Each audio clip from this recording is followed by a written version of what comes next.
Hi friends, welcome to our channel crazy craft. இந்த வீடியோவில் பிரம்ம முகூர்த்தத்தில் விளக்கேற்றுறதால என்ன பலன்கள் நமக்கு கிடைக்கும் அப்படின்னு பார்க்கலாம். முதல்ல பிரம்ம முகூர்த்த நேரம் பார்த்துக்கலாம். அதிகாலை 3 மணிலேருந்து 6 மணி வரைக்கும் பிரம்ம முகூர்த்த நேரம்தான். ஸோ இதை 5:30 வரைக்கும் கூட வச்சுக்கலாம் நீங்கள். ஏன்னா சூரிய உதயத்துக்கு முன்னாடியோடு முடிச்சிடணும். அதுதான் பிரம்ம முகூர்த்த நேரம்.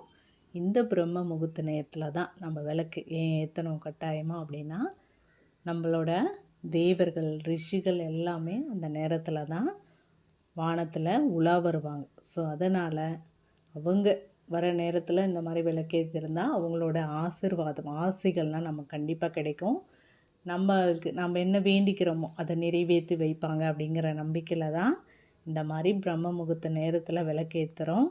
ஸோ நமக்கு இந்த மாதிரி வீட்டில் பிரம்ம முகூர்த்த நேரத்தில் விளக்கேற்றினா வீட்டில் செல்வம் பெருகும், கடன் தொல்லைலாம் நீங்கும், முக்கியமாக நோய்கள் எதனா இருந்தால் அதெல்லாமே நீங்கும், மன அமைதி கிடைக்கும். என்ன காரியம் நினச்சி நம்ம விளக்கேற்றுறோமோ ஒரு மண்டலம் 48 நாள் கண்டிப்பாக நீங்கள் ஏற்றுனீங்கன்னா நீங்கள் நினச்சது கை கூடும் அப்படிங்கிறது அசையாத நம்பிக்கை. ஸோ அதனால் விளக்கேற்று